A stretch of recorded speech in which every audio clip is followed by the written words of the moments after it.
Candid अमन, कहानियों का smuggler. दुख के काले बादलों ने पूरी तरह से आर्यमन और उसके परिवार को घेर लिया है। अब इस गम की बारिश में भीगने से आर्यमन निवान को कैसे बचाएगा? क्या जागृति देगी इस सब में आर्यमन का साथ? क्या हो रहा है जानते हैं कहानी के इस भाग में। इधर आर्यमन की मॉम आकृति, जागृति और दादी को इस बारे में कुछ भी पता नहीं था। आर्यमन अपने डैड की कार में हॉस्पिटल पहुंचा तो अब तक आर्यवीर भी वहां पहुंच चुका था। इस समय आस्था के दोनों भाई और उसके डैड वहां मौजूद थे। आर्यमन ने कुछ आदमियों को कॉल किया कि वो पुलिस के साथ कनेक्ट करके उस रास्ते पर लगे सीसीटीवी फुटेज को चेक करवाएं। आस्था की मौत कोई हादसा तो नहीं लग रही थी आर्यमन को। आर्यवीर भी रोते हुए अपने डैड के गले लग चुका था। इधर आर्यमन की आंखें तो इस समय आंसुओं के लिए भी जैसे तरस रही थी। आर्यमन बेचैनी में लगातार वहीं कॉरिडोर में चक्कर काट रहा था। आर्यमन, आर्यवीर और उसके डैड आस्था की डेड बॉडी को लेकर घर जाने वाले थे। आर्यमन की नजरों के सामने इस समय मासूम निवान का चेहरा घूम रहा था। आर्यमन को इस पल अगर सबसे ज्यादा फिक्र हो रही थी तो वो था निवान। आर्यमन के जहन से पहले ही निवान का वो रोता हुआ चेहरा निकल नहीं रहा था। जब उसे अपनी मॉम के बारे में पता चलेगा तो वो इतना छोटा है कि शायद समझ भी ना पाए कि उसकी मॉम के साथ हुआ क्या है। सभी लोग अपने आप को संभाल सकते थे सिवाय निवान के। निवान को अपनी मॉम की सबसे ज्यादा जरूरत थी और अब उसकी मॉम यूं अचानक से उसे छोड़कर जा चुकी थी। आर्यमन चक्कर पर चक्कर लगा रहा था जब उसके फोन पर आकृति का कॉल आया। आर्यमन ने नजर डाली, जिसके बाद उसकी फिलहाल हिम्मत नहीं हुई कि वो फोन उठाए और आकृति को आस्था की डेथ की खबर दे सके। आर्यमन ने अपने फोन को साइलेंट पर कर दिया। इधर जागृति लगातार आकृति से पूछ रही थी कि कुछ पता चला कि आखिर क्या हुआ है, लेकिन आकृति के पास सिवाय ना में सर हिलाने के कोई जवाब नहीं था। आकृति ने जब निवान को वहीं रूम में जागृति के पास खेलते हुए देखा तो उसने निवान से कहा, बेटा लगता है आपके अंदर से मम्मा का डर बिल्कुल खत्म हो चुका है। हाँ, आपकी मम्मा आएंगी तो इस बार डांट नहीं बल्कि मार लगाने वाली है नीवू को। फिर नीवू रोते रोते मासी के पास आएगा।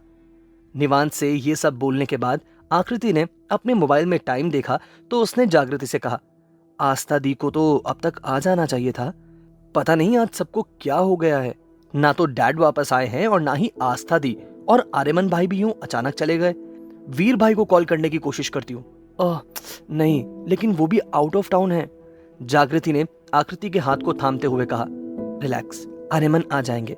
फिक्र तो मुझे भी हो रही है, लेकिन सिवाय कॉल करने के हम लोग क्या कर सकते हैं। आकृति ने जागृति की हाँ में हाँ मिलाई, जिसके बाद वो अपने फोन को बार बार इस उम्मीद में देख रही थी कि किसी भी पल उसके पास आर्यमन का कॉल आ सकता है। लेकिन इधर आर्यमन, आर्यवीर और उसके डैड खुद को इस गम से संभालने की कोशिश कर रहे थे। डॉक्टर से पूछने पर पता चला कि कम से कम 1 से 2 घंटे का समय इसमें लगने वाला था, जिसके 2 दिन के बाद रिपोर्ट आने वाली थी। 1 घंटा ऑलरेडी बीत चुका था। आर्यमन के डैड की तो हालत अब खराब होने लगी थी जब आर्यवीर ने उन्हें वहीं हॉस्पिटल में एडमिट करवाया। डैड को एडमिट करवाने के बाद आर्यवीर पांव घसीटते हुए अपने भाई आर्यमन के पास आया। आर्यमन ने उसकी आंखों में देखा तो वो जैसे कहीं गुम था। आर्यमन ने आज पहली बार खुद से अपनी बाहें अपने छोटे भाई के लिए फैलाई, जिस भाई को वो हमेशा इस तरह से इमोशनल होकर गले लगाने से डांटता था। आज उसी भाई को आर्यमन ने आगे बढ़ते हुए गले से लगा लिया। आर्यमन आर्यवीर को संभाल रहा था और इधर आस्था का पोस्टमार्टम हो चुका था। एक्सीडेंट से जुड़ी सभी पुलिस और हॉस्पिटल की फॉर्मेलिटीज पूरी होने के बाद आखिर एक नर्स ने आर्यमन से आकर कहा, सर, आपके साथ एक एम्बुलेंस डेड बॉडी को आपके घर तक छोड़ने जाएगी। सभी फॉर्मेलिटीज पूरी हो चुकी हैं। उस नर्स ने इतना ही बोला था कि आर्यमन ने उसे भी वही जवाब दिया जो उसने पुलिस वाले को दिया था। तुम जिसे डेड बॉडी बोल रही हो उसका नाम आस्था है। आर्यमन मल्होत्रा की बहन है वो। Don't you dare call a dead body again. Aryaman ने इतना ही कहा था कि वो नर्स उसे सॉरी बोलते हुए वहां से जा चुकी थी। कुछ ही समय में आस्था की डेड बॉडी के साथ आर्यमन, आर्यवीर और उसके डैड अब घर के लिए निकल चुके थे।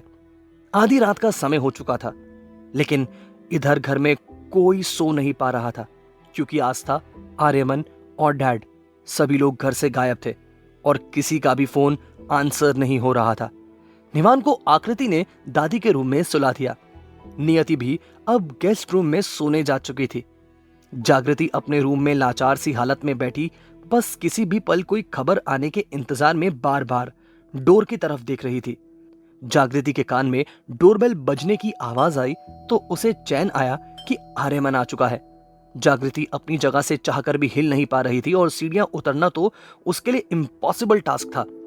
नीचे हॉल में डोर एक घर के सर्वेंट ने खोला तो सबसे पहले आर्यमन ही घर के अंदर आया।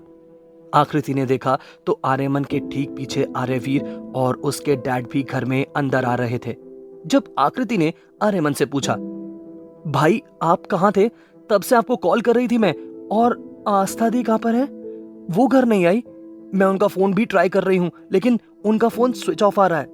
आकृति के सभी सवालों का जवाब आर्यमन के देने से पहले ही मिल गया, जब उसने 2 वार्ड बॉयज को स्ट्रेचर पर आस्था की डेड बॉडी को अंदर लाते हुए देखा। आकृति के तो पांव जैसे अपनी जगह पर जम चुके थे। वो लड़खड़ाई तो आर्यवीर ने उसे संभाला। दोनों वार्ड बॉय आस्था की डेड बॉडी को घर के हॉल में रखकर जा चुके थे। जब आकृति ने जोर से चिल्लाते हुए मॉम और दादी को आवाज लगाई, आकृति की यह आवाज जागृति के कान में किसी तरह से पड़ चुकी थी, जब उसका दिल अंदर से किसी अनहोनी को सोचकर कांप गया। जागृति ने हिम्मत करते हुए अपने पांव को नीचे रखा और वहां से अपने पांव पर जोर ना देते हुए वो अपने रूम के डोर तक पहुंची। अब तक दादी और आर्यमन की मॉम भी वहां पहुंच चुके थे। दादी ने आकृति से कहा, क्या हुआ बेटा? निवान अभी अभी अपनी मॉम को याद करते हुए सोया है, वो जाग जाएगा। इतना ही कहा था दादी ने, जब दादी की नजर आस्था के पार्थिव शरीर पर पड़ी। दादी तो गश खाकर वहीं पर बैठ गई। जब आर्यमन ने आगे बढ़कर उन्हें संभाला, वहीं आर्यमन की मॉम भी पूरी तरह से शॉक में आ चुकी थी ये सब देखकर। सुबह से लेकर शाम तक आस्था ऑफिस में काम कर रही थी और आर्यमन से हुए कल के झगड़े के बाद भी उसके चेहरे पर आज एक खुशी थी। लेकिन ये सब कैसे हो गया इतना अचानक? जागृति भी अब तक अपने रूम से जैसे तैसे बाहर आ चुकी थी। जब उसने ऊपर रेलिंग के सहारे से खड़े होकर देखा तो उसे अपनी आंखों पर विश्वास नहीं हो रहा था। आस्था मर चुकी थी। जागृति को अब समझ आया कि जब आर्यमन के पास फोन आया था तब उसके चेहरे के रंग क्यों उड़ गए थे। यही था उस सब के पीछे का कारण। वहां मौजूद सभी लोग अपने आंसुओं को रोक नहीं पा रहे थे। अब तक ये शोर सुनकर नियति भी अपने रूम में आंखें मलते हुए बाहर आई। नियति ने जब आस्था को इस तरह देखा तो उसके लिए भी ये बेहद शॉकिंग था।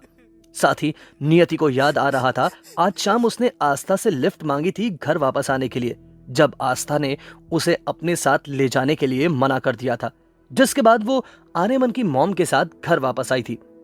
इस सब में नियति इस बात का शुक्र मना रही थी कि अच्छा हुआ आस्था ने उसे अपने साथ ले जाने से मना कर दिया।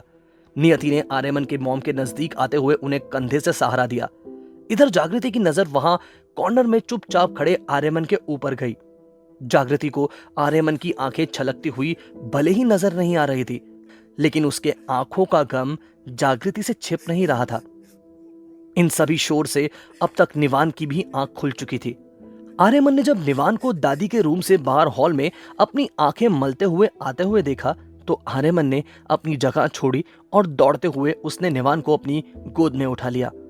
आर्यमन नहीं चाहता था कि निवान अपनी मॉम को इस हालत में देखे। शायद वो इस सब को जिंदगी भर भुला नहीं पाएगा। जागृति ने आर्यमन को ये सब करते देखा तो उसे एहसास हुआ कि आर्यमन निवान से कितना प्यार करता है। आखिर क्या होगा अंजाम इस हादसे का? क्या होगा जब निवान को अपनी मॉम के बारे में पता चलेगा?